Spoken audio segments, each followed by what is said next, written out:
So, the date is May 5th, 1864, and these two armies coming together. It's the Union troops against the Confederate troops. Union troops with Ulysses S. Grant, of course, and the Confederate troops with Robert E. Lee. And then they meet in the dense Virginia jungle one day as the Union is going south. And then they have a 2-day bloody skirmish right in the dense Virginia woods, which were filled with big roots, big trees, like a bunch of wilderness. Hence the name of the Battle of the Wilderness. So, you might ask, what happened? Well, Ulysses S. Grant took his men down the Rampant River. It was like some 1,500,000 of them. A lot of guys, a lot of people. And then Robert E. Lee, he already had his men around that area in the south. And so there was about 75,000 of them, like nothing much compared to the great number of Union troops. But so they had their first battle on May 5th, and the Confederate Corps was battling with the Union's 5th Corps. And it was halted by darkness. That was the end of the first day. And then the second day, they had another battle, also inconclusive. So the casualty rate for the Battle of Wilderness is pretty insane. I just calculated some numbers like in my head or something, and it seemed like, so in total there were about 17,500 casualties just on the Union side, and that in 2 days means that 364 people died per hour in this battle, which also calculates to, 6 per minute. Can you imagine that? That's like a horrible disease. You might ask yourself, why is this battle important to the Civil War? Well, it showed us that even on such an interesting battlefield, both the Confederates and the Union could still battle to the death and have a lot of casualties.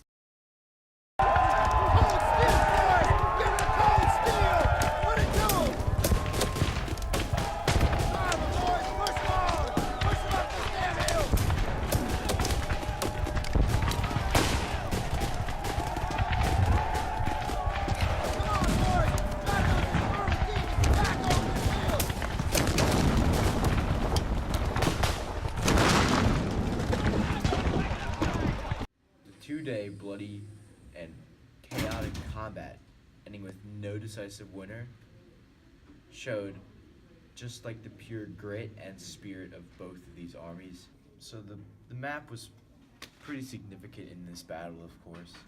I mean, we had like 3 corps of the Union troops coming down from the north to the south to like the right side of the wilderness down through Chancellorsville, and then up from the bottom left came the 3 main Confederate corps, and they went through like the Orange Turnpike around that area, and then they had their biggest skirmishes would be in like Brock Road area and Chancellorsville, and just like along the Orange Turnpike as we know it today, which also known as the Orange Plank Road. The wilderness is very massive itself, and you couldn't really fight in the whole thing. Now in today's picture, the Battle of Wilderness and its many acres of land that was fought on is now being preserved as a national park. It has a lot of trails that pedestrians and tourists can see for themselves just exactly what it was like in 1864 during this bloody skirmish of a jungle battle, almost to say. But now, developments such as like Walmart, you kidding me? Continue to like threaten the land, even though it's like significant land and will always be a great story to tell and always. So, a young reporter in New York named Henry Wing was quoted saying that during this Battle of Wilderness, there's no going back, end quote. And if they didn't like win this battle, then they still had to keep going because they cannot retreat to Washington. Around May 9th, news spread to both the North and South about this skirmish in Virginia.